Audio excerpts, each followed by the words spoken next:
Assalamu alaikum wa rahmatullahi ta'ala wa barakatuhu. Musidal e tolo dal Fuuta Jallo.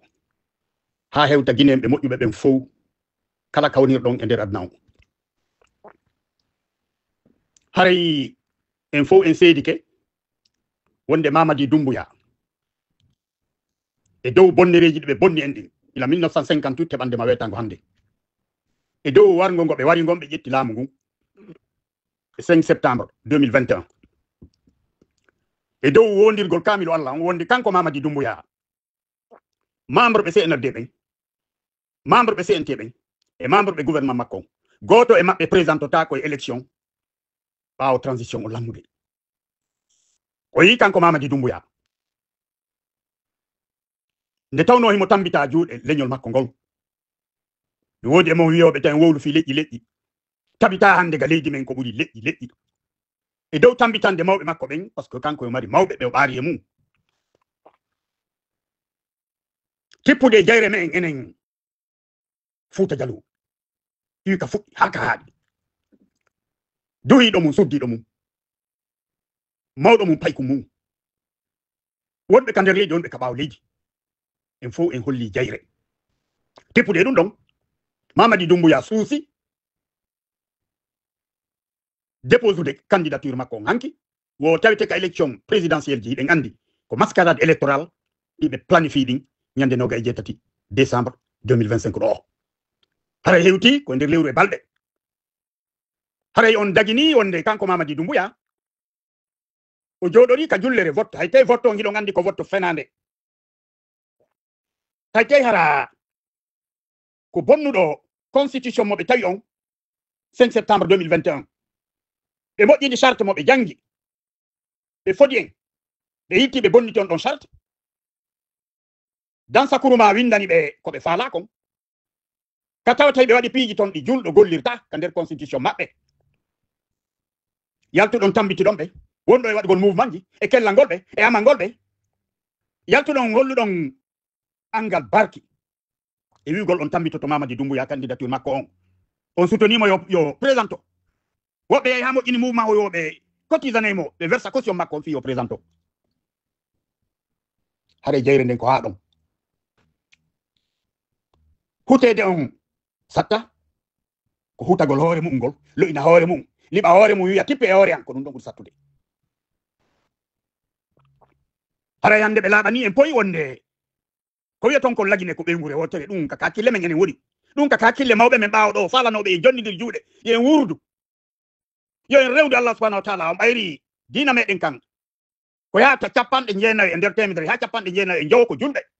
ɓe wi en fof en woni ɓeygure wotere ɓe holli en wona en ɓeygure ɓe holli en koɓe yimɓe hiiɗaɓe koɓe yimɓe bomɓe koɓe yimɓe añamɓe koɓe yimɓe ethnocentrisme ɓe anda goɗɗo ko goɗɗum sina ɓeygure maɓɓe kun iw kun maali ari jooɗi hottu Guinée kun ɓe anda goɗɗo ko goɗɗum si wona ɓen on yii ɓe tike ɓe hulɓini leader jo meɗen on dogi yaltimo ka jananir ɓe nangi Aliou Ba suusuɗo wonde nder ton on woni e wowlirgol ko faala kon ɗayre angal andugol ko waroɓe on yeeso makko ko huɗaɓe hiiɗaɓe ittaɓe barki on yeeso makko ko ɓen on tuggude konngol o yi ɓe nangi on ɗon ɓe sokimo ɓe jogiti hande ala candidat jo immotoɗo wowɗo pular gaynuɗo goɗɗum immotoɗo daro ɓe suspandi parti politique ji ɗin wona on koɗo e mum pression fermama wona yo ko feƴƴata nder ton ko yo ando wona yo wowle élection ɓe wallinino ɗum ɓe hirsi élection ala ko nomination ko Mamadi Doumbouya équipe makko jungo tew yimɓe jahannama ko ɓen nomata kala nometeɗo ila premier ministre heɓi chef de quartier ɗum ɗon fof yeeƴi jawle men ɗe hiɓe lancude ɗe hiɓe lancirde ɗe manti heɓe ƴetde seeɗa ɓe yenoya on mawɓe hawkuɓe iwdi mum hawki diina muɗum kan tumɓi hoore mum e laana jahannama ka adna ɗo ɓewde ɓe yenoya ɓen ɓen no imino tambitiɓe ko ɓe on ɗaɓɓude kon koko ɓe yeɓana adna on wonde himo tambita himo yiɗa wonde ko onon haɓɓi e makko kanko haɓɓaki e laamu ngu ko onon haɓɓi e makko bonnali men menen rimɓe ɓen bonnali men menen julɓe ɓen bonnali men menen yiɗɓe ɓen ɓuttu e pottal ga leydi men ko hewti on onon ɓe wakkiliɓe golliɗen golle kono joddi mondi Allah yoɓay on joddi mondi on hettendi ka adna ɗo sikki daroɗo yeeso Allah subhanahu wa taala yamata haray hande Doumbouya e CNRD makko holli on wonde ko kamɓe woni kamɓe enen ko enen woni enen ko kamɓe woni haɓɓuɓe tuuba kambe oni maninka on enen ko hedditi ben de tawno be pottini enen en tawitaake ka fichier électoral be salike recensude en tawitaake ka votobe bayri en recensaka be suspendi parti politique jidi manto den din ka mobi den don wo en tawitaake election be yetti jungo tawi be hudabe imtibe ba mabbe be woni mabbinde gokku nandi ay fofango be gonko kambe woni be jonnude be yetti ben don be yetti image di be yettata be lancide adna wonde mo yida mo ko jama wi yo présento yimbe hudabe itabe barki nafigibe do be accudu mo mun kambe kalbe yetti hor mabbe wi ko be candidat be hudabe itabe barki fami be ko be opposant tawa ko be nafigi ko be fasigi ko be traître ben imite be jokkimo kala jokkudo Mamadi Doumbouya e o mascarade électoral mo fondi do hare me wadi hondu e makko be ngandi ko traître me ngandi o jamfike lenyongol o jamfike leydi laginandi o jamfike hore makko o jamfike dina meden kam men hubba jannama e makko e bagal Allah hare jonde tawno be o peñene be pottini en be wi en tawtaake e alini be hudabe ittabe barki dekku be jawle lendi wujjube dawle de afuden den dum koy lande ma lansana kuyati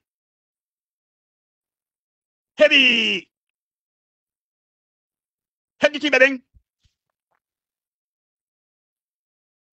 Ousmane Jong hay mi yejjita inde makko ne Ousmane Kaba yimbe hudabe halkabe wujjube jawle lendi on ko ada do ministre de l'économie et des finances nokki jawle den o darni o complexe makko université makko Nelson Mandela oda ko nokkudo jawle den ka wada premier ministre o nokki de wari o marde France ga on non kan no dekkude den no déplacer no wadde ko fala ko ben don be jetti be takke mabbe fore on to jetti hudaado ittado barki go docteur Faya milimuno neddo fu fala fujo ko ben woni be dowtude e takki ben don naare pulol go no ton ko yalla itti barke mun no takki e mabbe no tawti be hare ko ben do woni daginde laamu Mamadi Doumbouya ngu ko ben do daginde laamu ardo jetti pinka wari warde jodi hore me wari en warde waden de goddo watta goddo di kulle burude wattake ko be won daginde laamu don ben dagimbe dum don ko yimbe hudabe ittabe barki kono bawgal Allah min jonni Allah subhanahu wa ta'ala nyaaworde jonnon ko dum fawndani on onon hawko be iwdi mum hawki ndimu mum hawki teddungal mum yite hubbe nge lagine ngen ko non hubbi nge ko do fellitan e hore mum singe hubbi ko non rendinte onon dari be hange hubbi ko non rendinte on rendinte si Allah lamdo jabi be bondirte galeji men ha gonga daro be bondirte ande onde be hudabe ittabe barki on akambe jey leydi din be bondirte be anda ko be hobbe be bondirte be anda onde ko porto be jetti be joddini hore men ma ko be bulaw baydo on jamfike hore mon jamfike Almam Boubacar Biro on jamfike dina l'islam meden kan on libi arsilama ko meden on porto be wi wonde be susta on be jetti be da be ko be da ko bulaw ko be faalawo be wadnay be yette be joddini hore men ila on to may bande ma do be jodi hore men ittata dum sen jonnindira juude immoden kisan beppino en be pottinen be Mamadi Doumbouya e traître be jokkube mbobbe yobe andu se be miyi ke wonde 28 décembre do be wade mascarade électoral o jodo yo andu wonde o jetti ko jeya o yaadata e mum o woddo data e mum be jetti ko be jeyabe lawdata e mum leydi lagine be jeyandi jettugol laamu mum ko wigol be jetti leydi be wadi e bondo e mabbe be lukkitike be yaadata e mum e bawgal Allah si mimmi maayi mi accay ko naada jahannama e mabbe be lawdata e mum hare be jetti ko be lawdata e mum sago Allah sago mo hare si segele jetti ñaari hare résultat on en yeymo yo be andu wonde be si be wadi dum hare be wadi ko be wattata si be wadi dum hare onon wallube be ha be waddun no ukiyite leydi ndin ngeyite non nge juda yon onon nafige fasige bawgal Allah hare no wodi be Fuuta Jallo rindu be luttube no wodi jinen be rindu be luttube mi nodditi on wondo remo wondo saño wondo yeyo wondo cadre jo wondo leader politique jo wondo leader d'opinion mi nodditi on ye jonni ni juude nder ko rabbidi moben pehe den forming dole meden den immo den naade jannama be te goto mo mijo si tawi election mascarade mo be fondi on 28 décembre feƴƴi hare ko yo gasi mijibe dum be mijibe be wari don ontuma ko jodagol deccino ala ko wawden be ngay wali mayi kene be labba labbi welki be walli takko mabbe habbo men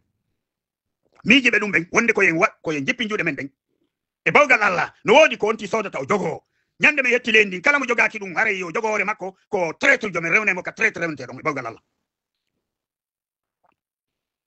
hare meden hediti on meden foccani on fay nanjungo onon joma jawdi be nyodjube jawdi modon din sali notade noddango amen gomen noddi on ila 2020 hebande ma don sali notade idon jettude den jawle jonnon di dawadi be dekka jawle den be futte rewbe monge bobobe mo jiwbe be wada ko layda yarlaki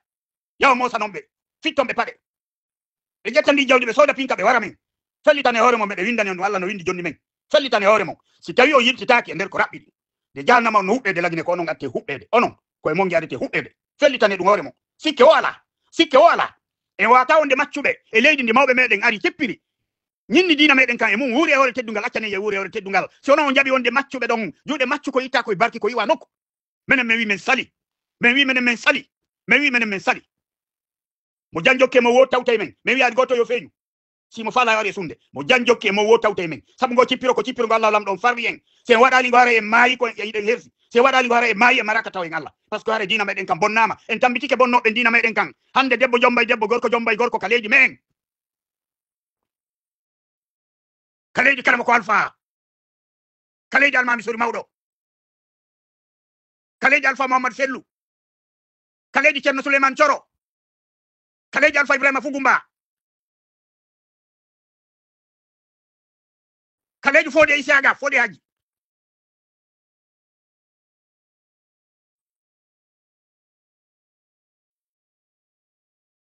kaleji alfa Saliou Balla koyin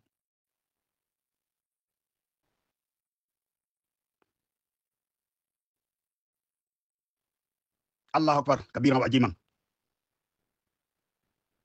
hara hiɗon heɗa meɗen foccani on jungo onon kakaraji immiɗi datti dari ɗi ngafendo ɗo kuluja mon yalla ɓeydu barki kinge mon wota on somo wota on haaɓo ɓurte dattade hunde gasade cippirongon ko ɗo noon ko fewno ɗo noon cippirongon feeñi par ce que yi on nde ɓe huɗaɓe ɓe nokkani en ɓe pottini en wo en jeeyaka e leydi en jeeya goɗɗum e leydi piiji ɗum fof kamɓe jeeyi ɗum ko fenade maɓɓe min moto sori bari mi wi ɓe fenayi tawtuɓe lamɓe wi ɓe fenayi onon hedditiɓe jammo wo tawton men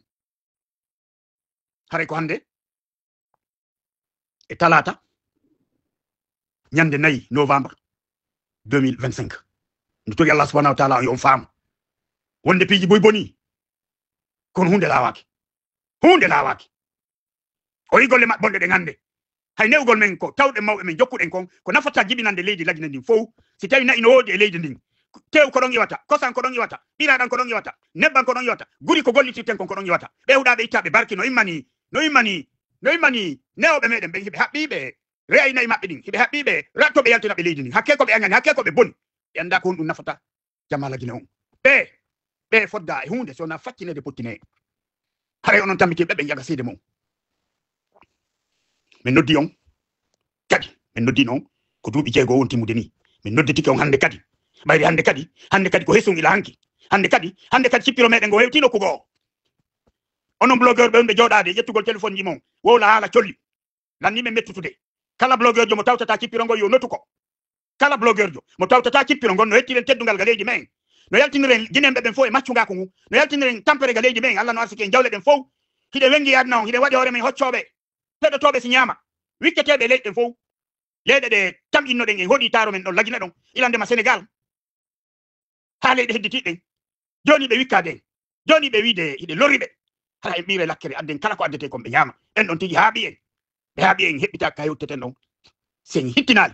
hettinali ko nin se wodani Allah dandu en ni se hare mi dari keɗo Allah no ballo men hare fayi noon wono holli noon ko hande e talata ñande 4 novembre 2025 assalamu aleykum wa rahmatullahi taala wa barakatuh